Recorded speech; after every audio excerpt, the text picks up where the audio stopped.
My FFA chapter is currently raising meat chicks that we will have processed and we will serve at our FFA banquet dinner this year. And I just wanted to give you a quick update. So this is my agricultural educational facility that our school covered with a capital project last year. We moved in just about a year ago.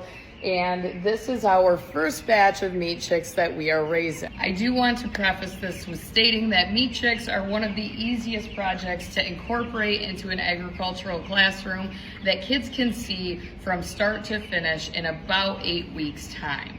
I do this at home on my farm, and I had ordered my farm's chicks in mid-January, and then it occurred to me that I had not ordered my FFA's chicks that we had planned on raising. So I may have impulse purchased them and had them delivered at the end of March. I ordered 40 and 42 got shipped to me. We ordered them from Myers Poultry out of Pennsylvania, and we have now been raising them for about 4 weeks. So we do still have heat plates available to them. However, many of them are so large that they don't really need supplemental heat anymore. The wonderful animal care and management class that is taught by another ag teacher has been doing the daily care for them. So feeding and watering them and cleaning them. Now they have grown to the point where they really need to be cleaned every day or every 2 days at least, because they are producing such a mess. Now, a lot of people choose to raise these outside in a chicken tractor.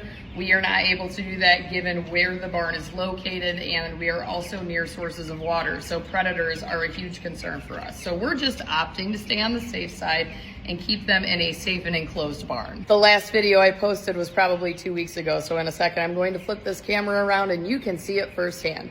For those of you that have asked, no, we are not able to process on school property. The students are technically not. If I'm involved, they cannot process them. So that is a New York state law, and I know that a lot of people don't agree with it.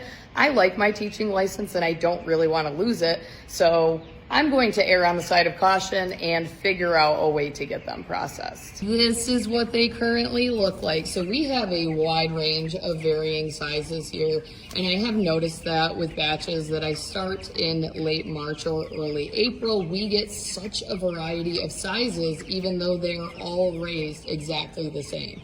They have adequate space for feed and water. As they continue to get bigger, we will add another feeder just like this for them. But you can see the drastic differences. These birds hatched out on March 31st, and we had them shipped to us via USPS, and we received them within 24 hours. They were all healthy, and the extra ones that they sent also survived. Over the last few weeks, we have lost a couple. I think 2 of them were just failure to thrive. They just didn't grow, which again can also occur in meat chicks. If you've ever raised them, you know. These birds are currently receiving a 20% chick starter crumb, and we do feed that from start to finish. I still do need to schedule their processing date, and most processors really don't want to split the birds unless it's an astronomical cost. So even if I can find somebody that's willing to process them, give them back to us whole, and then I can make a class project of splitting them up into quarters and having them prepared for the caterer to prepare for the banquet. This is the first year that we're actually doing this, so I'm pretty excited. I think the kids are excited. They also actually get to see this growing process, because in the past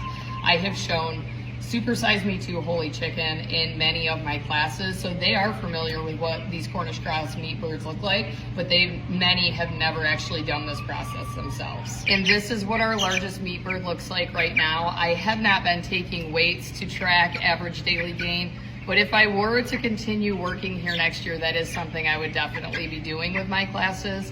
However, I'm transitioning at the end of this year to a different school. This bird has apparently lost the will to live, because while I've been standing here, it decided it was going to flop over on its back and was unable to upright itself. So I just saved its little life. And these birds will not reach the point of maturity where they will crow, but you can clearly see that this one is a rooster. So his comb is big, it's red, it's very glaring. So that's it. Let me know if you have questions. I'll record a follow-up video.